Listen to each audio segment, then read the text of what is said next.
Andrew? Yep. All right. How's it going?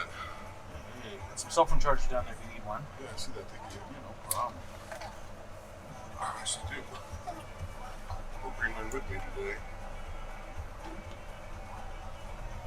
Going out to enjoy this nice weather today. Yes, it's supposed to be nice. Oh yeah, it's gonna be like mid 70s, some 80s. It's gonna be nice and warm. Perfect.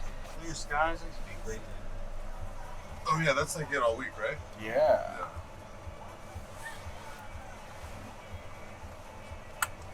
I missed all that weather. I was in LA. Oh, nice. I went to LA to cool off. It's at first, and then to avoid all the tornadoes. Sure. Yeah, you miss all the bad stuff. That's smart. There's no bad weather in LA. I love it. No, I just always had in my mind that summer was going to be hot there. It's just never that bad, huh? No. Had you ever been before, or were you? I go all the time, but not usually in the summer. Oh, okay. I used to actually live there. Yeah. This Oh, cell yeah. phone is a 323 Hollywood number. I'll never give it up. Oh, yeah. Yeah, you can't even get those anymore. But yeah, I lived out That's there funny. all my 20s. I lived out there. I did my 20s in Seattle. Oh, nice. Okay, West Coast is a good choice. I agree. I was born and raised out there. I'm only here for 7 cool. more years, and then when my daughter's 18, I'm back. Gotcha. Yeah. Kids ruin everything. no. Preaching to the choir. Yeah. Whereabouts in LA did you stay? I actually, I made these friends. They were here for IML, and I made these friends. They live in downtown. Okay. So I had never, in all the years of going to LA, Oh, I had yeah. never once even been downtown. Yeah, it's not a super touristy spot. It's not popping at all. Okay. But are they picking it up? Are they doing stuff there? Or? It's very Skid Row-y feeling, but I never worry about that. I'm a big, tall, white guy. Right? You Yeah, know, I'm I 6'2", I get it. Yeah. I lift, I get it. But yeah, right. Yeah. So I used then, for the first time, I didn't have to pay $60 for an Uber because he told me about the flyaway, the bus that goes right to Union Station. Never been to Union Station. Oh, okay. Oh, It's not a bad Union Station. I mean, I love our Union Station better. But Sure, I agree. It's a really nice one here. But yeah, it does the trick. It gets you there. And then that area was like, this is LA. I used to live not far from there. So when I was in LA, I had actors as roommates. So every 3 months you got to move when they can't pay the rent. Oh my God. And so I lived everywhere. But where I ended, the last place I lived was in Montebello, which is right there on East LA, which is right by Union Station, a little past downtown right there, El Monte, all that. And it's quiet. It's just outside of the city, but it's like before you get to the real burby Pasadena stuff. Right. So it was a nice mix, but yeah, and then I'd worked in downtown a few times, and then you work over in like Culver City, over in the west side. So I've been all over it. Yeah. But it's a lot of fun. I like it. But you're right. It's like what I love about LA is you cross the street and you're in a whole different town as far as you know. Like you're in Beverly Hills, Culver, Compton. It's just like and you're like, how did this happen? Yeah. That's what I love about it. Yeah, everybody's so beautiful there. That's what I tell people. I said the most beautiful people in the world go there to try and get famous. So or it's just beautiful. I mean, I went to the gym and I was like, all these people I thought were so hot. They're like, you're LA 7s. Yeah. Get out of here. That's so funny. Yeah. That's so funny. I tell people in Chicago I'm an 8, in LA I'm a 4. No, Chicago. That's the joke, and that's not my joke. But in Chicago, you can still be happy. You can be ugly and still be happy. Oh, that's hilarious. Yeah, it's just a different vibe, and it's because it's obviously beautiful weather. Everybody there is in the industry in some way or the other, or their parents were, so they just got these really good genes, Or they went there looking for all of that. Or they wanted to meet those people, and you got to look good to keep up with that. So it's a culture for sure. Yeah. Oh yeah. Yeah. When I was in LA, I was in the best shape of my life. I was marathon training. I was lifting weights 2 or 3 hours a day, 6 days a week. Like I looked my best. Ever since I had a kid, all that just went. Yeah. I'm trying to get back to it. I've avoided that. Don't have any plans on ever having a kid.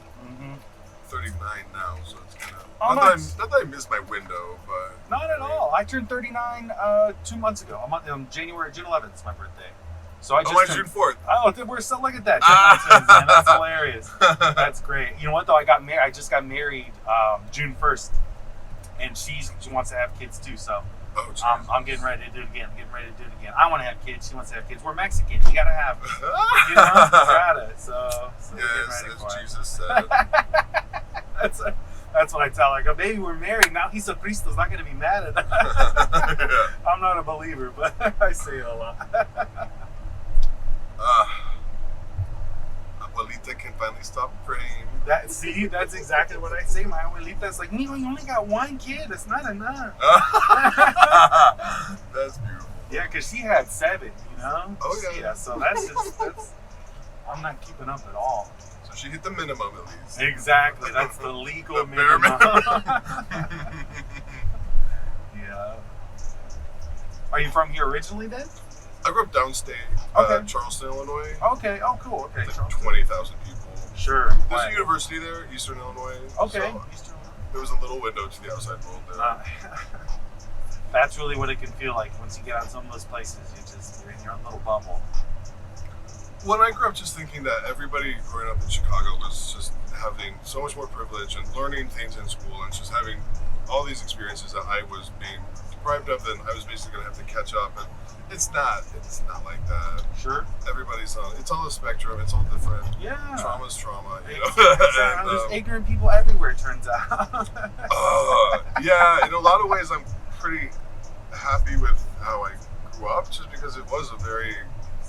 I mean, we had 8 doctorates in my high school, teaching. Okay. That's not the case anymore, but wow. I had a lot of privileges that I didn't see as privileges, and I grew up in the woods too. My parents had me in the woods, so I just felt isolated out in the middle of nowhere. And I was like, I want to go to Chicago. Yeah, when you're a kid, you want to rush all that, but yeah. Sometimes it looks like maybe the good thing is maybe not rushing all that. Because my best friend now in LA, he's been there his whole life, and he just has a grip on the city, and just a cool air about it. Yeah. Meanwhile, I'm like, look at that! Who is this? What is this? The born and raised LA people definitely have a different vibe. That's for sure. Yeah. Hustlers, for sure. Yeah. But that's a great point. It's like how you grow up. I mean, turns out there's 7.9 billion people, and every one of them has a different experience. So it's just what makes it is there's no right way, because there's just too many people to have a right way. It's just the way you get it. Yeah. Of course, but I didn't want to be seen as like some guy from a podunk town that grew up on a corn and soybean farm, you know? I get it. It felt like there was going to be some... but that's not the case at all. If anything, they're interested. Like, oh, what? It's something different. You know? Exactly. Yeah, exactly. It's just a different vibe, different perspective. You know? But yeah, there's like that city life, like you said, that hustler vibe that's you didn't have. The having to keep it moving, having high energy. I imagine... You know, if you go to a Starbucks there versus a Starbucks in your hometown, it's a very different pace. There wasn't even one built until years after I left. Oh, wow, yeah. I believe it. So I'd say 2016, 15 is when I got there for Starbucks. Oh, yeah. I was in junior high when the first coffee shop, cafe opened. Oh, just any cafe? Yeah. Oh, wow. Yeah. Oh, wow. And that then was like my win. Like, oh, yeah, this is my place. This is like... Everybody else has this, but we finally caught up, and now it's right. No, I was gonna be a little brat no matter where I grew up. Sometimes it's just like that, right? There's a certain amount of personality that you just have. You're just born with. Well, you kind of want what you didn't grow up with too. I feel sure because I was so deprived of a big city like Chicago, but I knew it was there. Yeah, I just had all these wild imagination about what was going on there. You know? Sure, that's a great point. You know, but that's curiosity is something in you. There's people that are in that town that have probably never left it. You don't have to tell me. Let's see. Right? There's not even a curiosity about it. Right? I can start any story, and then they just divert it to something completely. They don't even want to know about it. Right. But there's something about that in America, because to be an American, to come here, someone in your family had to say, what's on the other side of that ocean? Unless you're native. If you're not native, you know, I am. Or black. Yeah, right, or black. You didn't have a choice, but it was exactly. But other than that, that's kind of the vibe of like what's out there, like what is out there, and I think that's inherent to a lot of people here. You don't see that as much in other places because they're the people that stay. But the people here are the ones that said, "I want to do something new. I want to go somewhere else. I want to try something. I want to see it from the other side." I feel that. I feel that curious, adventurous spirit. Yeah. Definitely from both sides of my family. That's great. Yeah. I think at least my mom's dad's family, it was more desperation from Ireland.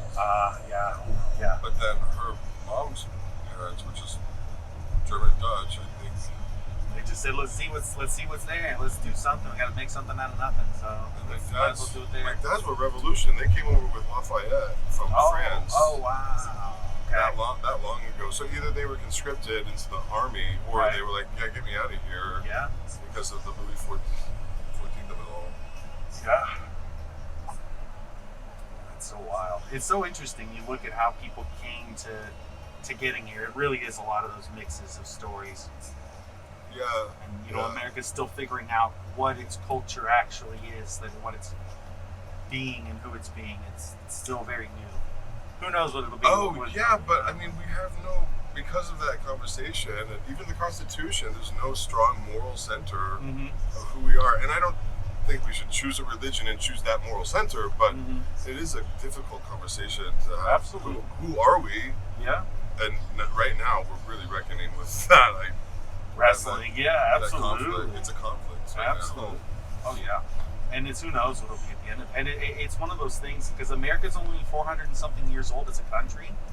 It's just, we're not going to get there till 1,000 years. And you look at all these places in Europe, they're all thousands of years old. Yeah, that's why they have an idea. It's just a little... Oh, is it further up? Oh, yeah, sorry. Not it's this okay. One, the next one. It's just like one more... It's on the strip here, so on the... Does it say... It said... Yeah, that's weird. Sorry about that. No, it's totally fine. Cool. All right, have a good one. It was great chatting. Yeah, you too. Drive safe. Thanks.